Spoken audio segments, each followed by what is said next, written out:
Hello friends, welcome to expert institute. और आज हम बात करेंगे कि जो लैपटॉप का कोर्स करने आते हैं, ऑफलाइन हो चाहे आपका ऑनलाइन हो, दोनों मोड पर किस तरह से हम कंफर्ट हो सकते हैं। तो सबसे पहले तो हमारा मेन होता है कि बेसिक इलेक्ट्रॉनिक्स। कई लोग क्या करते हैं, बेसिक इलेक्ट्रॉनिक्स में इतना प्रैक्टिकल नहीं करते हैं, उनको बेसिक का फंक्शन नहीं समझते हैं और फिर सीधा एडवांस में आते हैं तो उनको थोड़ा प्रॉब्लम। तो मेन होता है बेसिक इलेक्ट्रॉनिक्स, यानी जो आपके इलेक्ट्रॉनिक्स कंपोनेंट्स होते हैं, चाहे वो आपका रेजिस्टेंस हो, चाहे वो आपका कैपेसिटर्स हो, चाहे वो आपका कॉइल हो, चाहे वो आपका डायोड हो, मॉसफेट, पावर मॉसफेट, किस आईसी जो भी है फंक्शन वो। तो सबसे पहले तो हमको बेसिक इलेक्ट्रॉनिक्स स्ट्रांग होना चाहिए। जब हमारी बेसिक इलेक्ट्रॉनिक्स प्रैक्टिकल और उसको पहचानना पता चला, लैपटॉप के बोर्ड पे मॉसफेट लगा, आप पहचान नहीं पा रहे, तो ये थोड़ा सा प्रॉब्लम होती है। मतलब आइडेंटिफिकेशन, टेस्टिंग और वर्किंग आपको क्लियर होना चाहिए। इसके बाद हमारा सर्किट डायग्राम होते हैं, सिमेट्रिक किस तरह से यूज करना है वो आपको पता होना चाहिए। मदरबोर्ड में ट्रेसिंग कैसे करनी है, without symmetric diagram and with symmetric diagram, दोनों तरीके से आपको कराया जाएगा। तो जब वो सिमेट्रिक डायग्राम स्टडी करना सीख जाते हो, ट्रेसिंग करना सीख जाते हो कि कौन सा सेक्शन है, सेक्शन आइडेंटिफिकेशन है कि ये आपका 3 एंड 5 वोल्ट रेगुलेटर है, ये आपका रैम रेगुलेटर है, सस लेवल के वोल्टेज कहाँ तक बनते हैं, रन लेवल के वोल्टेज कैसे बनते हैं, ठीक है, S5 ऑन क्या होता है, S3 ऑन क्या होता है, S0 कंडीशंस क्या होती है। तो इन कंडीशंस के चीज़ें पता होना चाहिए। और दूसरी कंडीशंस ये होती है, देखो एक मॉसफेट का फंक्शन पढ़ना कई तरीके से होता है।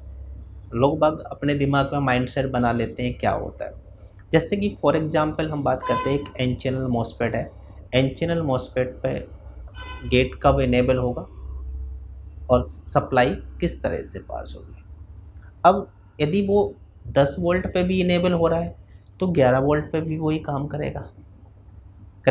तो वोल्टेज लेवल तो अप डाउन हो सकते हैं, ठीक है, वो डिपेंड करता है। लेकिन यदि मॉसफेट स्विचिंग कर रहा है तो उसके लिए ऑसिलोस्कोप का यूज ज़रूर देखना है, क्योंकि जो सिग्नल्स का पता चलता है, स्विचिंग का पता चलता है, वो तो ऑसिलोस्कोप का यूज कैसे करना है, सिग्नल की टेस्टिंग कैसे करनी है, क्लॉक पल्स कैसे चेक करनी है, वो सारा कुछ चेक करना।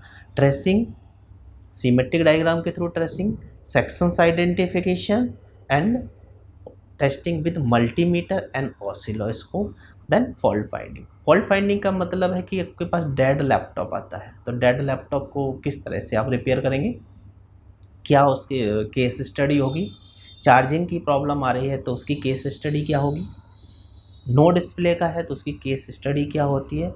केस स्टडी का मतलब कहाँ पर टेस्ट करना है, कौन कौन से सिग्नल चेक करना है, कौन कौन से वोल्टेज चेक करना है, और कौन से वोल्टेज नहीं मिल रहा है, कौन सा सिग्नल नहीं मिल रहा है, उसको हम, वो सिग्नल किस आईसी से आता है, किस सेक्शन से आता है, उस पर वर्क करना बहुत ज़रूरी होता है।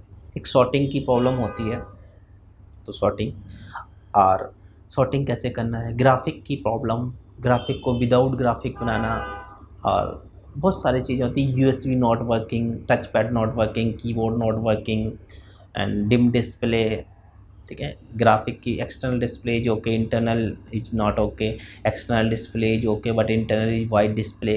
तो इस तरह के फॉल्टों को एक्सेट्रा किस तरह से आप डायग्नोस करते हैं कि आपका केस स्टडी है। केस स्टडी का मतलब टेस्टिंग कहाँ करना है।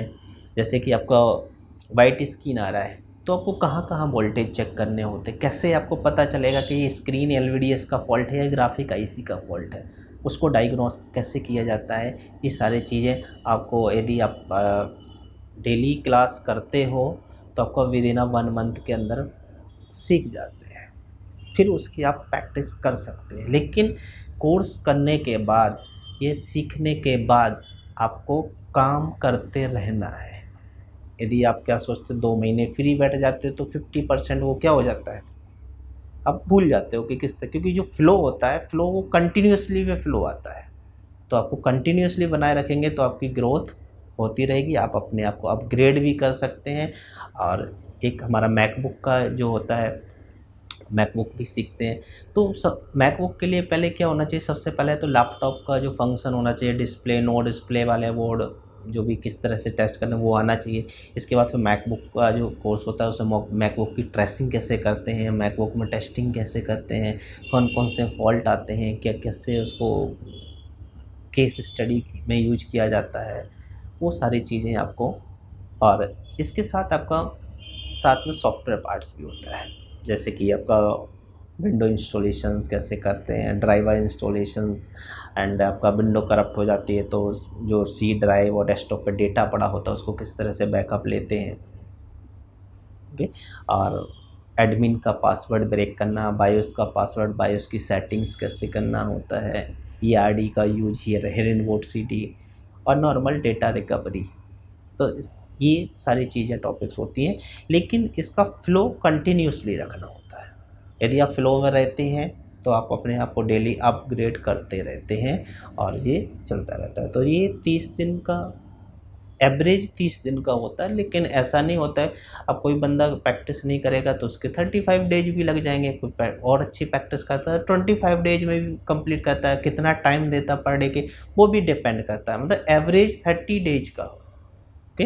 तो आपको यदि इस तरह की प्रॉब्लम्स आ रही हैं, लैपटॉप रिपेयर करना है, करना सीखना है, करना चाहते हो लेकिन कर नहीं पाते हो, तो नीचे दिए गए जो नंबर स्क्रॉल चल रहा है उस पर आप कांटेक्ट कर सकते हैं ट्रेनिंग के लिए।